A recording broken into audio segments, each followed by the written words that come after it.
So Saad Hariri in 2013 paid a South African bikini model $16 million. $16 million.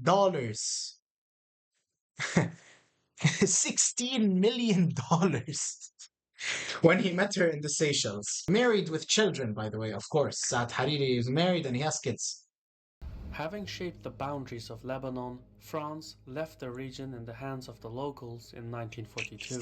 And Beirut. yeah, one funny similarity.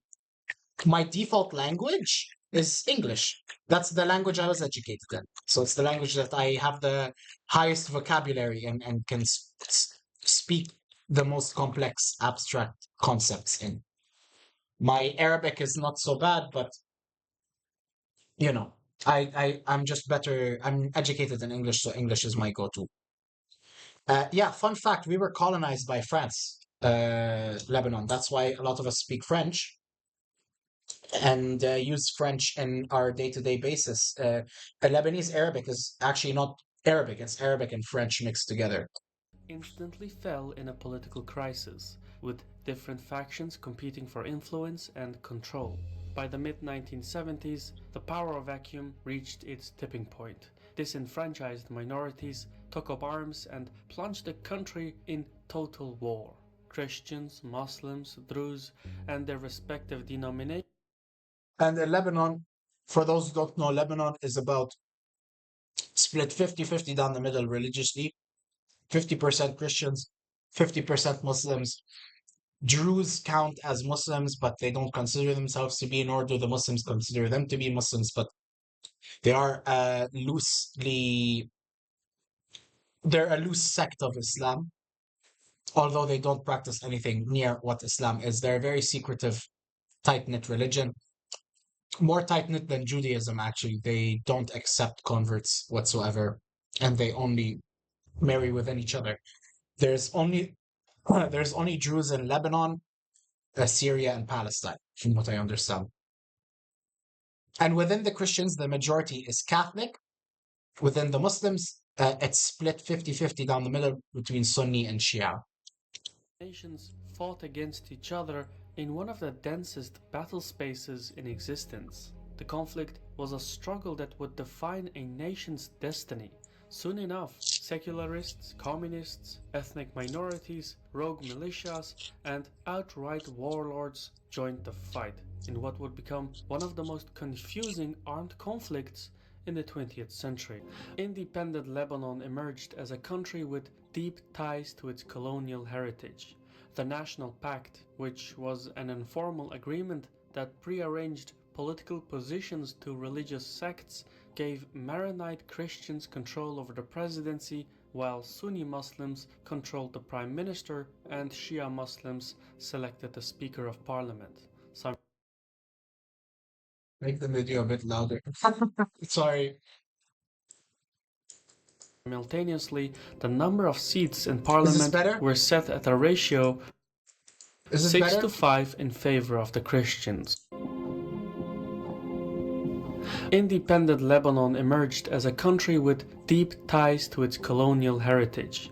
The National Pact, which was an informal agreement that prearranged political positions to religious sects, gave Maronite. So as you can see, it's already fucked. Why does a certain member of the government need to be a certain religion? That makes no sense. Christians control over the presidency, while Sunni Muslims controlled the prime minister and Shia Muslims selected the Speaker of Parliament. Simultaneously, the number of seats in parliament were set at a ratio 6 to 5 in favor of the Christians, and the office of the president enjoyed substantial executive powers. This segmented political landscape gave the Maronites the upper hand, while marginalizing minorities. This alone was reason enough for a fight. However, no other factor was more decisive in bringing the country to war than the events of the Israeli-Palestinian conflict.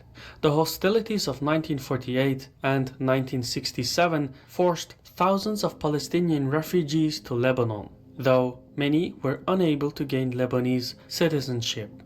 Then, the events of the 1970 Jordanian Black September led to the creation of the Cairo Agreement, which relocated the Palestinian Liberation Organization, or PLO for short, from Jordan to Lebanon. Here, we also, because of our severely unfortunate geopolitical position, that's another thing. Why is there a tree on the Lebanese flag? Yeah, I know why. It's the cedar. It's a Lebanese cedar. It's a tree very, very dear and close and near and dear to the Lebanese population. It's the most popular tree in Lebanon, and it's so synonymous with Lebanon that the cedar itself in the Bible, the cedars of Lebanon are mentioned in multiple occasions. It's a very important thing in our culture and our history. That's why there's a cedar tree in the Lebanese flag.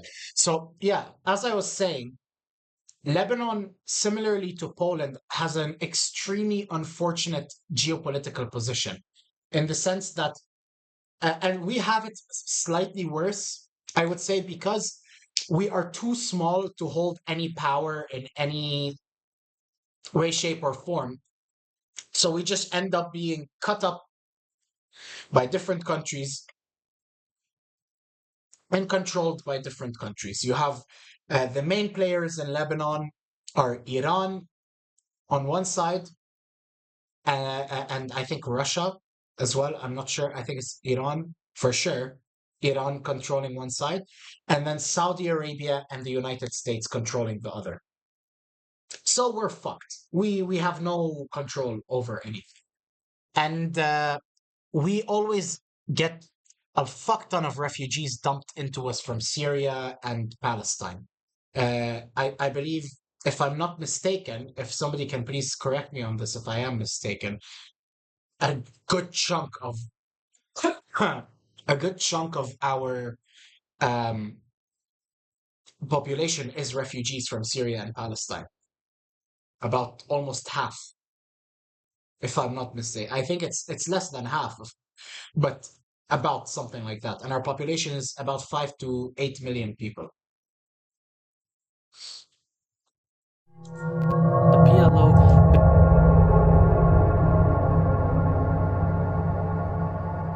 Yes.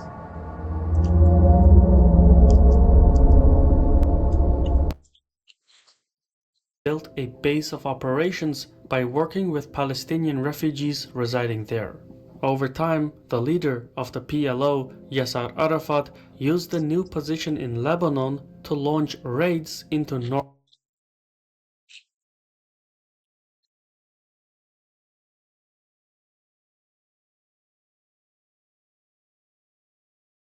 Bro, how do I turn that off? Okay. For the videos, I'm gonna remove it so you guys don't redeem those while we're watching. Um, so I will turn off the sounds for the stream, just for this part. Okay? Northern Israel. Most significantly, Arafat was constructing a state within a state. Yeah. He provided social services and other goods to the Palestinians of Lebanon, effectively undermining the sovereignty of the Lebanese national government. These actions were not left unnoticed. PLO raids resulted in retaliatory strikes by Israel, putting Lebanon in the crossfire. As a result, lawmakers in Beirut came to view the growing Palestinian domain in the south with concern and suspicion. Some lawmakers were anxious that the PLO might attempt something similar to what they did during Black September in Jordan. As such, Lebanese groups, especially the Maronites and the Sunnis, began to mobilize their forces against the Palestinians. Minor skirmishes between Palestinians and Christians occurred during the years leading up to 1975, but the only thing missing was a major spark. That spark ignited on April 13, 1975, when a bus of Palestinian off-duty militiamen headed towards a refugee camp was ambushed by Maronite gunmen. News of the attack spread quickly, and the sectarian animosity and mistrust that had thus far simmered underneath. So I don't know if you guys understood that. We had a growing population of Palestinian refugees, which did not gain citizenship status in Lebanon for various reasons, political, ideological, religious, but mainly just because Lebanon itself is not powerful enough in any sense of the word to handle such a big influx of people becoming citizens. So these people continued to hold refugee status. So they were in a constant refugee status. Why Sunnis were against Palestinians? Because of what Yasser Arafat, yes, is it Yasser Arafat? I believe so. Yeah, because of what Yasser Arafat um, started doing in Lebanon, basically building up. Which, look, I don't completely disagree with what Yasser did. Keep in mind, I don't disagree with Arafat's beliefs and ideology. He just wanted to strengthen his people and give them stability, of course. But this caused Lebanon to become a sort of inadvertent target of any beef that other countries or other states, primarily the Israeli army, so it led to Lebanon being an inadvertent target of skirmishes between the two groups. This pissed off a lot of people, especially in the south, um, because it made them an unwilling participant in the fighting happening. We don't have the power to really do anything about it. That's the whole point. And so a bunch of the most, because Shias, you will see like Hezbollah, for example, is Shiite, it's Shia. They are vehemently uh, opposed to Israel, and just like, point blank, that's it. And so they did not get involved, from my understanding, with not Hezbollah, but the Shiites did not get involved with this Palestinian attacks in Lebanon. But as you can see, this, as he said, animosity and mistrust just started building up between the Lebanese, the Sunnis, the Christians, the Maronites, and the Palestinians. The surface erupted uncontrollably. Within hours of the attack, Maronite and Palestinian. So basically, the Lebanese civil war started with actually non-Lebanese people, with Palestinians who are not Lebanese, and Maronites, Lebanese people, and Sunnis. So this led to infighting. Palestinian groups began to fire against one another. Beirut was consumed by belligerents and split along the Green Line, where Christians controlled the east and Muslims controlled the west. The rest of Lebanon soon followed. Dozens upon dozens of militant groups and Badi for real though. armed gangs of various sizes emerged, with most of them loosely siding in three coalitions. It's worth noting that allegiances in this conflict were deceptive and never fixed. The leading coalitions largely represented different sects or ideologies, but there were plenty of rogue militias as well. Either way, the three leading coalitions were as following. The Maronites were represented by the Lebanese forces, an umbrella organization led by the Jamail and Shamaon families. The most significant member was Bashir Jamail, known by many as a charismatic right-wing fighter who would play an instrumental role throughout the war. On the opposite side was the PLO of Yasser Arafat, who rallied the Palestinian refugees of Lebanon and became the arch-rival of the Maronites. Lastly, there was the Lebanese National Movement, or LNM for short, which was an alliance of various Sunni and secularist militias that banded together under the leftist movement of Kamal Jumblat. Based in the Shuf Mountains, Jumblat descended from a powerful Druze family, and under his leadership, the LNM would often side with Yasser Arafat's PLO. The initial phase of the conflict was mostly urban. Thousands of civilians were Yes. displaced from their homes. So what ended up happening was a bunch of fighting amongst the three separate groups, uh, just on in the middle of the capital, as like in downtown, in just in the center, like in the dead center.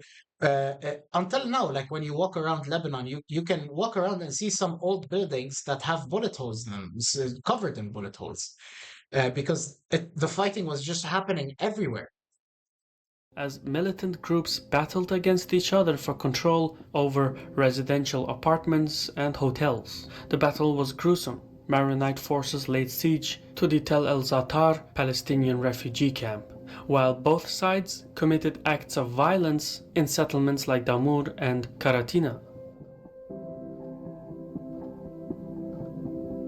Around this time, peace talks continued to fail, and Lebanon's president Sleiman Ferengi sought for other methods to swing the battle in his favor. In his earlier years, before his political career, Ferengi had taken refuge in Syria after being accused of mass murder. In Syria, Ferengi had befriended Hafiz and Rifat of the powerful al-Assad family, and they remained in touch ever since. So on June the 1st, 1976, the Lebanese president asked his good old Syrian friends for assistance. Early that morning, around 2,000 Syrian troops crossed the border into Lebanon and marched towards Beirut. Over the next few days, the Syrian army engaged and LNM fighters as they moved forward, while the Syrian tank divisions supported Maronite forces in attempts to divide the LNM and PLO bases of operations from each other. Lebanon's Christian leaders believed that Syrian forces would offer a counterweight against the PLO and the LNM. Meanwhile, for Hafez al-Assad, the trouble in Lebanon was an opportunity to strengthen Syrian influence in the region. By intervening, al-Assad could control any potential threat to Syria. Besides a direct assault by Israel, Syria faced several risks simultaneously. Firstly, sectarian strife in Lebanon could spill over into Syria if left unmitigated. Secondly, there was the potential threat of a radical leftist or a Palestinian takeover of the government. And thirdly, the Syrians were worried that Israel could invade Lebanon at any moment, which would then by extension throw Syria into another conflict. To prevent any of these scenarios, Damascus had to make a move. By 1976, Syrian forces had been deployed in Lebanon for nearly a decade, and much of central and northern Lebanon was captured. However, military alliances only last until decided otherwise. Although Syria backed its Maronite allies in the first few years of the fighting, by 1978 the Syrian Maronite alliance fell apart. Also by this time, Sleiman Ferengi was no longer acting as president, so there was little holding the Syrian Maronite alliance together. In a series of events known as the 100 Days War, Syria attempted to push out the right-wing Lebanese front from Beirut, which was a militia that belonged to the Jama'il family. Al-Assad and his army nearly succeeded in the effort, putting much of Beirut under siege. However, international pressure and the arrival of another foreign power altered the equation. In October, Israeli jets were seen flying over Syrian posts, while Israeli troops mobilized on the Golan Heights. An ultimatum was put forth. If Syria did not back down from the Beirut offensive, Israel would force its hand. So keep in mind, at the end of, regardless of whose side you are supporting in this civil war, regardless of who you are, where you are, what you're doing, what you believe in, whatever, if you are Lebanese, you are fucked. You are getting fucked. Either way, this is your country. Lebanon itself, the country itself, the economy itself, the political systems, political system, the political parties itself, all of this is becoming fucked worse by the day. And this is all building up to what we will see now. The Israeli call for non-interference was a bit self-righteous, since Israel was just as much involved in Lebanon as Syria. That's PLO right. raids originating from Lebanon had devastated the northern parts of Israel. The advent of the Lebanese civil war did little to stop these attacks, and some Israeli leaders, like Menachem Begin, argued for more direct action against the PLO. So, like Syria, Israel found common cause with the Maronites of Lebanon. As a result, So basically, no government gives a shit about Lebanon, and neither does its own government. That's right. You hit the nail. You hit the nail right on the head. Nobody gives a shit about Lebanon except for its own people who have no power, and that's it. And the only time Lebanon is relevant in any conversation whatsoever is when it's used as a playground for other bigger countries to fuck around with. That's why, that's what I mean by saying we are just fucked. We have no power whatsoever in the global scale. Even in the domestic scale, we don't have any power. We are all so fucking split up amongst each other because of the diversity of religion, of ideology. There is no clear consensus on what a utopia would look like in Lebanon. There just isn't. The only thing every Lebanese person will agree with you on, regardless of their background or ideology or whatever, is that they will tell you it was better in the past. In the 40s, 50s, 60s, like that. And even then, we were under French rule. So Lebanon does not have any optimism whatsoever. The Lebanese people are not optimistic about the country. They never have been. We've been living since before my time, since before even my mother's time. We've just been living in a constant state of pessimism and trying to get out as quickly as possible. Which is why, by the way, I mentioned this yesterday on yesterday's stream. Um, this is why Lebanon has the highest rate out of any population, out of any ethnicity, country, whatever, nationality. It has the highest ratio difference of diaspora, people who are outside of the country, to people within the country. Lebanon, in total, has about 4 or 5 million Lebanese, something like that. The rest refugees, 4 or 5 million Lebanese in Lebanon, and outside of Lebanon, you have about 15 million. Me included, I'm one of them. I am an example of that. So imagine, I mean, how would that ratio even translate to Poland? I don't know how much people there are in Poland, but that is an insane ratio. That's, yeah, like on Earth, there's 20 million Lebanese people, only 5 million of them, 25%, 25% of them are in Lebanon, actually. result, Israeli agents provided financial assistance to groups like the Lebanese Forces and the South Lebanese Army. On the physical front, in March 1978, Israel invaded Lebanon up to the Litani River. The aim was to dislodge the PLO from their bases in southern Lebanon. The invasion lasted only a week, but it displaced hundreds of thousands of people from their homes. It also triggered a chain of diplomatic events. The UN Security Council passed a resolution. Yeah, that's crazy. About 37.5 million people in Poland. And look at the difference in landmass.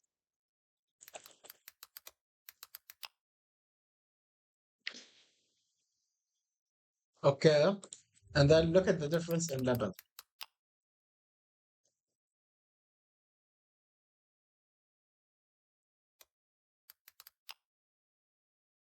Look at the difference.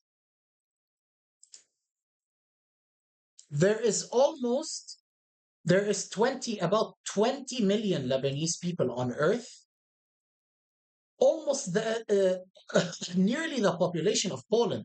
More than one third of the population, or about one third of the population of Poland, two-thirds of the population of Poland, and we are a minuscule,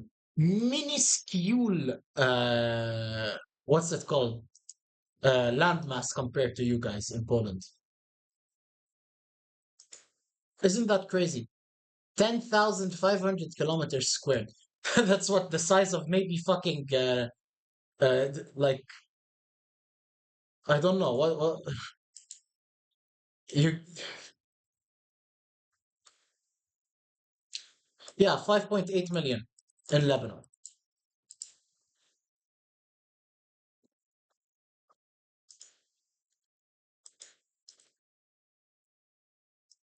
criticizing Israeli action in Lebanon, which then forced the Israelis to withdraw their troops from the Litani River. As the Israelis withdrew, they handed off bases and checkpoints to their allies in the Christian-dominated South Lebanese army. Afterwards, the United Nations deployed peacekeeping forces in the area, but the Israelis continued to use air power to harass PLO positions in southern Lebanon. Elsewhere in the country, from 1979 to 1982, the conflict intensified. Members of the Christian-dominated Lebanese forces continued to battle Palestinians, Syrians, and fighters of the LNM. Led by Bashir Gemayel, the Lebanese forces began to wage internal conflict against other Maronite forces. By 1980, Gemayel had succeeded in forcefully unifying most of the militias into the banner of the Lebanese Front. At the same time, Kamal Jumblat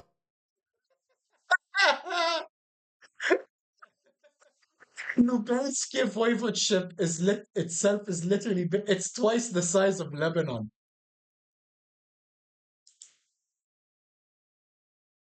Isn't that crazy?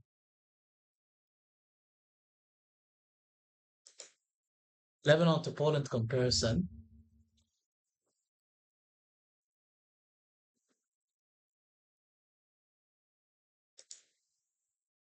Wow.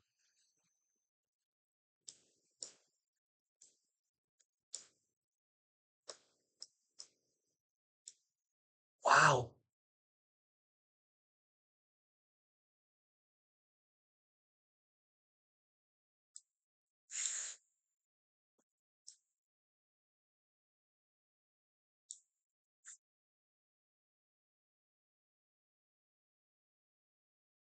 That's so sad.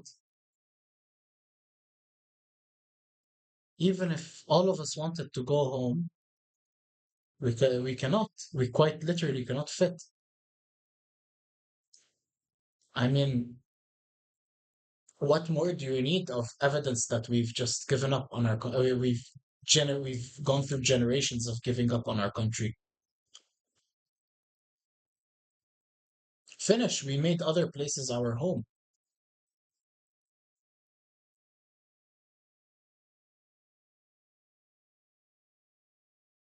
Yo, GCL, I gotta say, you got the average facial hair of a terrorist. Also, Sammy, let me see this shit jiggle. It's beautiful, bro. Terrorists have beards, dumbass. Terrorists have fucking beards, bro. What do you say?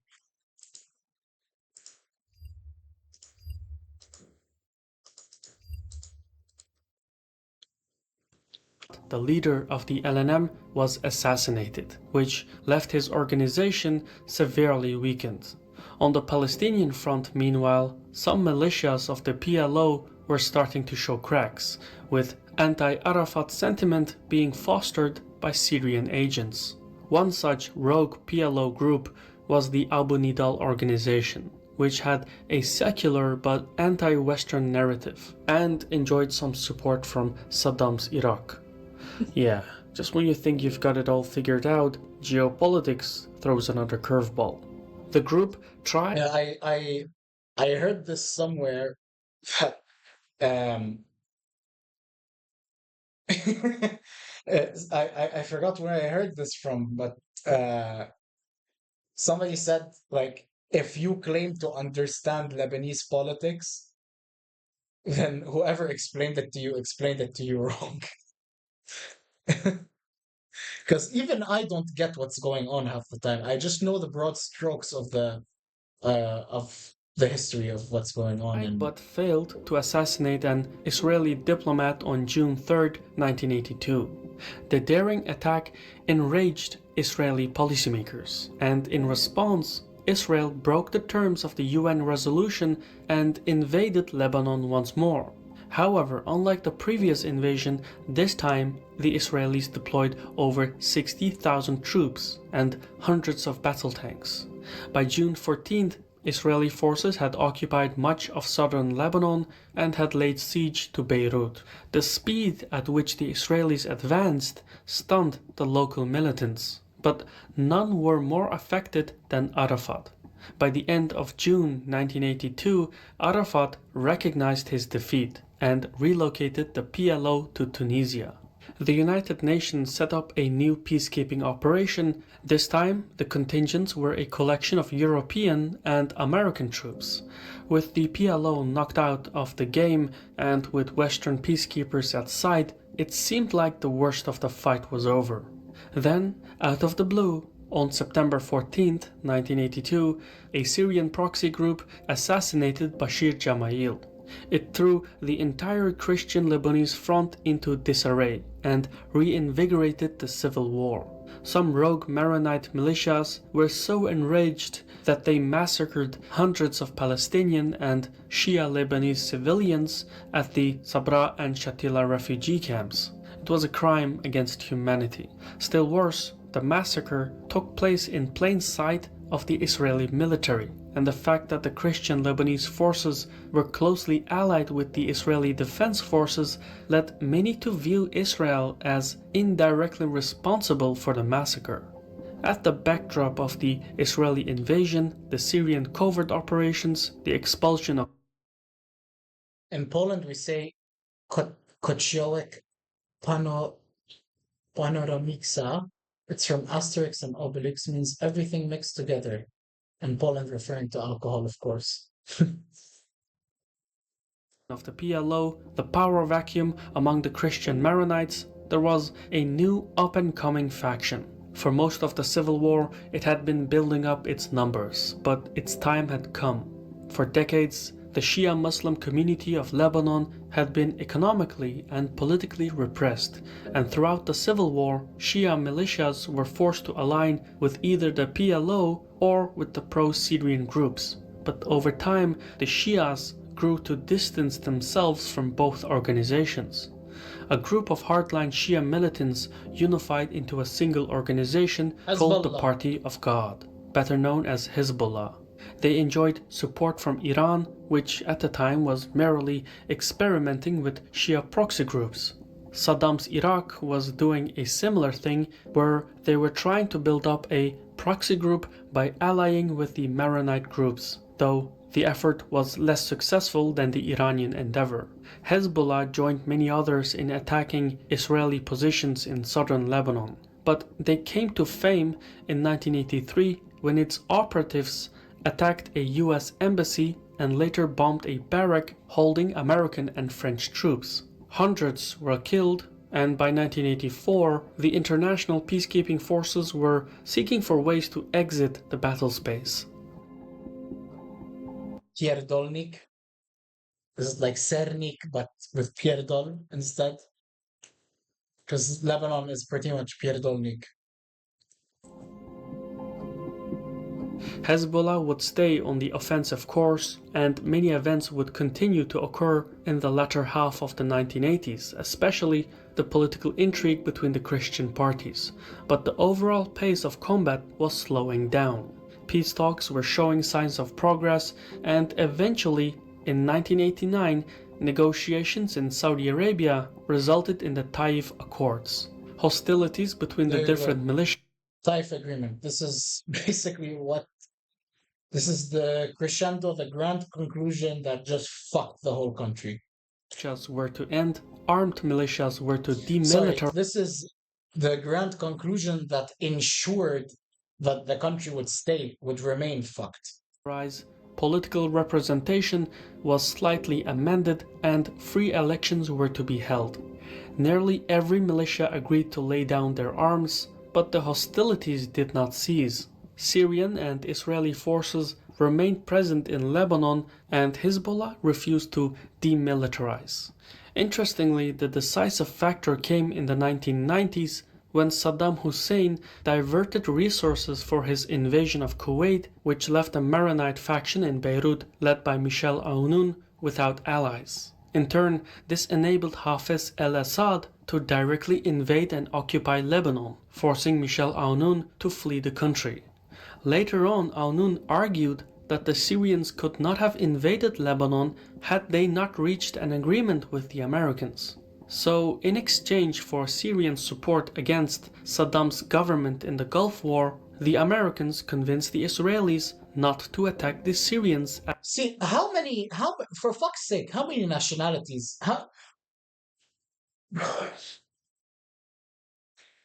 In the Lebanese civil war, more countries have been mentioned than Lebanon. I think Syria, Palestine, Iran, Iraq, Israel, America, like, bro, 7 countries, bro, involved in 10 and a half thousand kilometers squared of land. Crazy. As they occupied Beirut. That is how geopolitics works. Today, Lebanon has come a long way since the end of the conflict, but the scars of the past remain visible. Many places in Beirut still retain evidence of fighting, with new areas standing in stark contrast to the rest of the city. More striking are the effects of the civil war on Lebanese politics. Nearly all the major political parties trace their lineage to the civil war. The once expelled Michel Aoun is now the president of the country, while Samir Jaja and Walid Jumblat run political parties that descend from the... When I was a kid, I used to always think that Walid Jumblat was Einstein. Like, anytime somebody mentioned Einstein, I used to think of him. I wouldn't think of Einstein. I legit used to think Einstein was in our government. Lebanese forces and the Lebanese national movement respectively. At the same time, the Jamail family continues to hold seats in parliament, and Hezbollah retains formidable physical force across the country. Not anymore, he's dead. Not even the question regarding the Lebanese identity is any closer to a consensus. Seen in this light, the 15-year civil war resulted in little, but enforced the status quo, with the existing but fractured government being incapable of doing much else. Powerful take. I've been your host, Shirvan. Thank you. That was actually a very, very good, informative video, brother.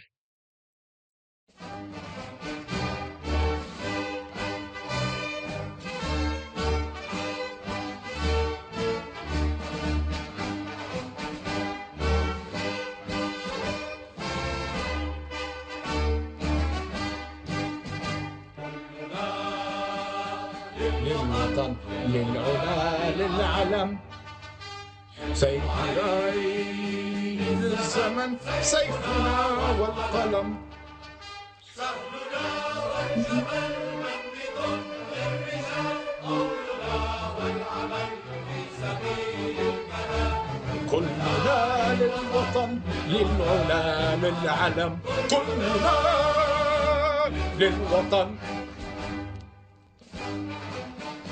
I love that song, man. Shout out lesbians. Lesbians, you are more than welcome to use this song as your national anthem. So yeah, this will be a good introduction for what's we're going to talk about next, which is Lebanon's political system. This is a short video, just briefly describing it. Look, most Lebanese people themselves don't understand the political system there. So this will be a good refresher for those people who even think that they understand the political system. If you've been puzzled by Lebanon's complex governing system, you're probably not alone. So let's take a moment to break it down. It's a country that divides its political power along religious and sectarian lines, essentially trying to give everyone a piece of the pie. But power sharing takes a whole different form in Lebanon. With the stated intention Fun fact, I pissed pie. myself here. But power sharing takes a whole different form in Lebanon. I pissed myself in front of the parliament when I was a kid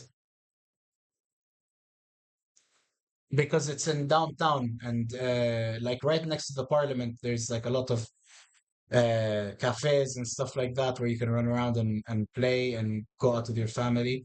And I vividly remember pissing myself here. Outstanding move. With the stated intention to give every group an equal say in the political affairs of the country, the system has tried to maintain a fragile peace. Usama Makdisi, Rice University's Arab American Educational Foundation chair, describes the system as a single identity where one sect defines one's involvement in the public sphere and one's ability to be appointed to office, to govern, to collect taxes, and to punish. The National Pact, formed in 1943, which ended the French mandate of the country, created the modern-day states of Syria and Lebanon. Within Lebanon, the government was divvied up so that the president would always be a Maronite Christian, the prime minister a Sunni Muslim, and the speaker of parliament a Shia Muslim. And seats in parliament were set at a ratio of 6-5 in favor of the Christians. A constitutional amendment going against the spirit of the National Pact elevated the role of the presidency to the single most powerful position. This imbalance of power stoked tensions in an already fragile system. And with the influx of Palestinians from the Arab-Israeli War, the country was dragged into a 15-year civil war. We saw this. The era also saw the creation of Amal and Hezbollah, entrenching sectarian identities. In 1989, the Taif Agreement transferred much of the president's authority to the cabinet and increased the number of Muslim MPs, finally closing the previous imbalance of power, which ended the civil war the following year, and a period called the Second Republic began. The country saw the first democratic elections in 20 years, with Rafiq Hariri becoming prime minister. Fun fact, Rafiq Hariri was assassinated, bomb in his car. Until now, nobody knows who did it. In 1992. He was assassinated 13 years later in 2005. And with a segmented government still in play, sectarian tensions remained. Rafiq Hariri's son, Saad Hariri, formed his unity government in 2009 with This is the guy, Saad Hariri. This is the guy that I told you about in yesterday's stream, who was held hostage in the Saudi Arabian palace or something like that, because he was not playing nice with Saudi Arabia, from what I understand. And they were trying to force him to resign overseas. And while he was being held hostage, the Lebanese government kept saying, we are not going to accept his resignation, even if he resigns. He has to come back and, be safe back home. And this is what I mean. Like, there is constantly, like, other countries just playing with our shit, Saad Hariri himself, he's not the best guy ever, he had this whole scandal. Wait, I'll show you guys. This is pretty funny. So Saad Hariri in 2013 paid a South African bikini model $16 million. $16 million. $16 million when he met her in the Seychelles. $16 million he paid her. This fucking idiot, bro. Married with children, by the way, of course. Saad Hariri is married and he has kids. He, I don't know, he just fucking lost his mind, met a South African bikini model in Seychelles, and paid her $16 million, which, by the way, fun fact, let me show you something interesting.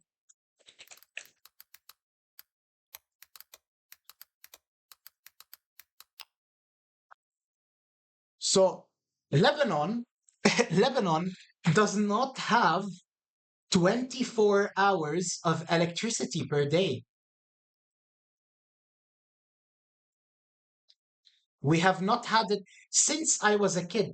Since I was born, I never had 24 hours of electricity in Lebanon in a day. There's always, what's it called? Oh, there's no, I didn't put back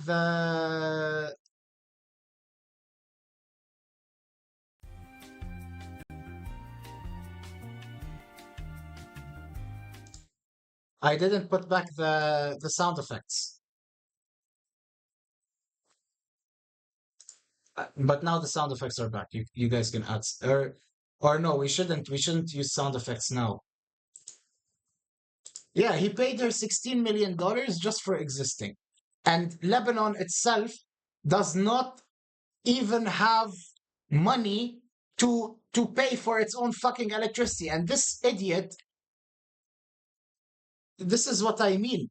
The whole government doesn't give a fuck about its people. They all collect so much unbelievable, unfathomable amounts of money and don't give a fuck about their people. 9, with Walid Jumblat, head of the This is Albert Einstein. 300,000 strong Druze community, throwing his support behind Shia group Hezbollah and the Syrian Alawi government, shifting the balance of power in their favor. In 2016, Michel Aoun won the presidency with the backing of Samir Jaja, another controversial politician with an incredible amount of influence. This gives us a background into the current tensions spreading across Lebanon. On October 17th, protests kicked off over proposed austerity measures, including attacks on popular social media apps. But they expanded to include calls Yeah, for so this happened in 2020, in January 2020, before the port explosion, right before COVID started fucking Lebanon. We had a massive, massive protest to basically just fight against the corruption in the Lebanese government, which was funny enough sparked by a proposed WhatsApp tax. They basically wanted to tax the Lebanese people for using WhatsApp.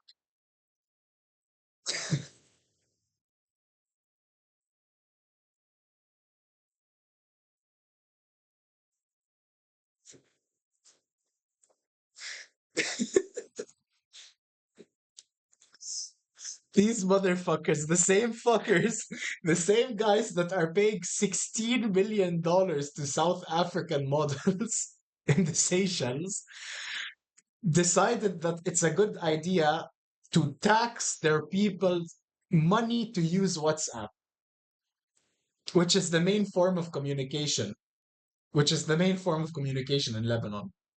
Did we move to Signal? I don't know. I was already long gone from Lebanon by that time. an end to corruption and for better basic rights. A fragmented government creates What's Mia Khalifa's stand on Hezbollah? Well, they want to kill her.